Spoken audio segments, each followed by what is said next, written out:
way. When most people think of plants, they normally think of something like salad or your dying house plant. But today we're here to show you that plants are way more important than you think.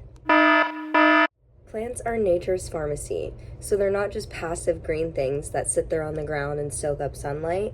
They're actually chemistry factories that humans have been using and tapping into their power for thousands of years so that everyone can benefit. If we look back at ancient India, like 3,000 years ago, Ayurvedic medicine was super big into turmeric for inflammation, ashwagandha for stress, neem for like basically everything.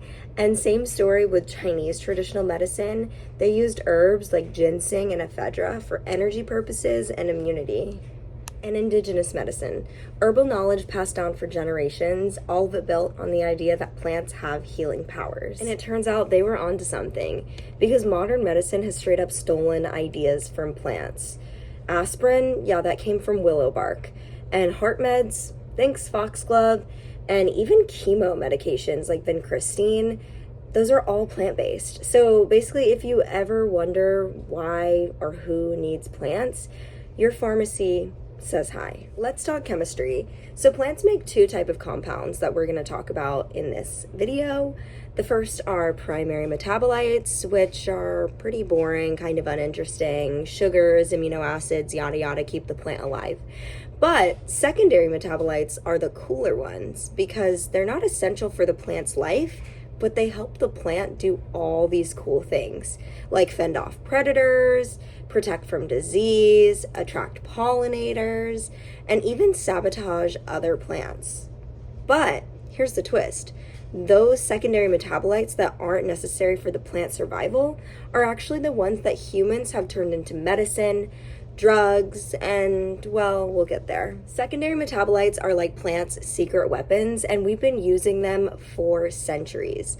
They can fight infection, relieve pain, make you hallucinate, or get you arrested, depending on which plant you choose and what state you're in. These compounds are used in medicines, rituals, and sometimes your uncle's questionable vape pen at Thanksgiving that he's gonna give to you, and you're gonna be scared. So today we're diving into 3 super cool classes of secondary metabolites, each one weirder and more fascinating than the last. We'll start with cannabinoids, the star of cannabis, for pain relief, anxiety reduction, and a whole lot of opinions. Then we'll move on to terpenes. You know that piney smell that essential oils have? Yeah, those guys can also be psychedelic. And then we'll talk about alkaloids. These include things like caffeine, morphine, and yes, cocaine. Big drama. Our mission is simple, and it's to give these misunderstood plant compounds the glow up they deserve. So buckle up, this is a full-on botanical rebrand, and let's get started. Hey guys, it's Avery. Today I'm going to be talking to you about terpenes and cannabinoids. So terpenes are the largest class of secondary metabolites in plants. They've been used traditionally and even through today, mostly as essential oils. And cannabinoids are similar. They're like built off terpenes, but not quite the same. Cannabinoids are found in the plant Cannabis sativa, which today is more commonly known as pot or weed, or marijuana. Its uses traditionally were more for rope or paper, clothes, fiber, and food, but also to get high.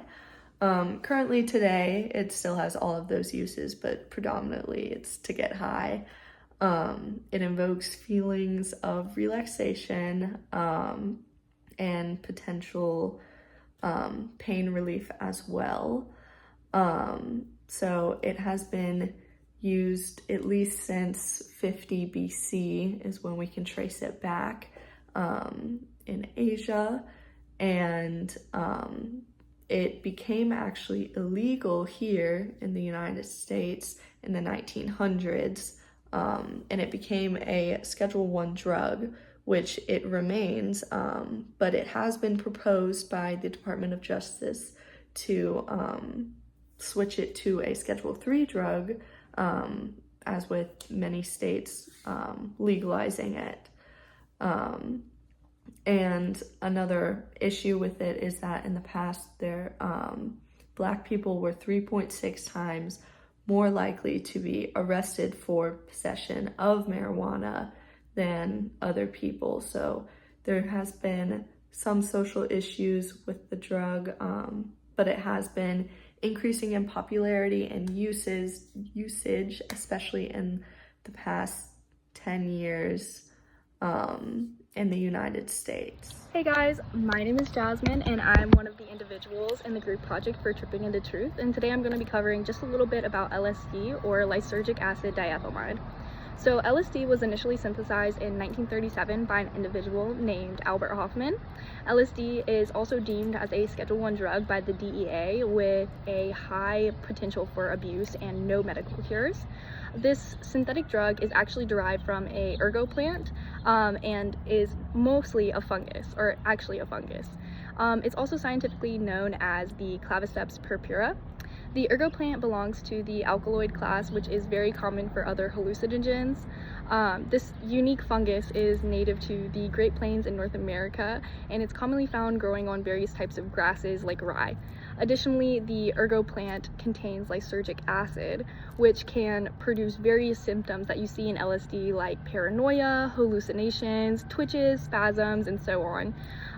Although LSD was initially synthesized in 1937, it had a terrible reputation as it was a major part in the Salem witch trials and also just being known for witches in general.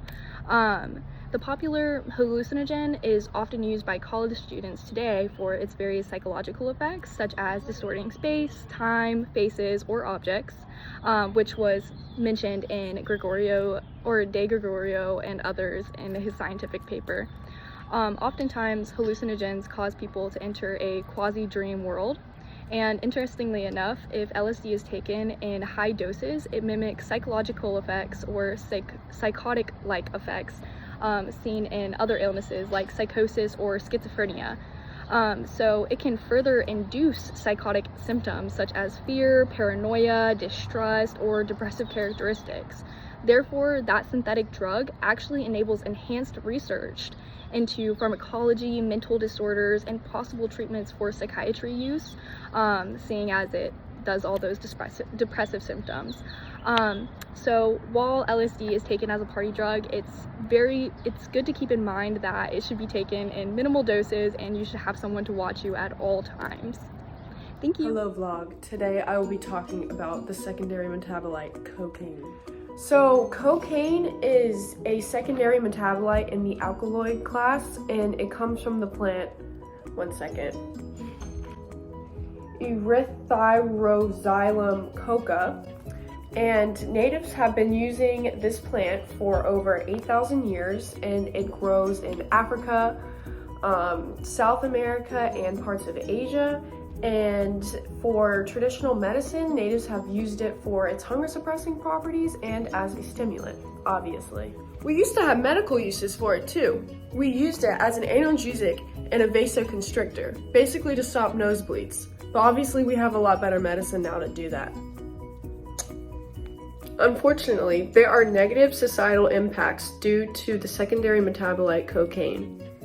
The cocaine trade fuels violence, both at the street level, such as gang conflicts, and internationally, such as drug cartels in Colombia, and cities affected by cocaine trafficking often see spikes in homicides, robberies, and corruption.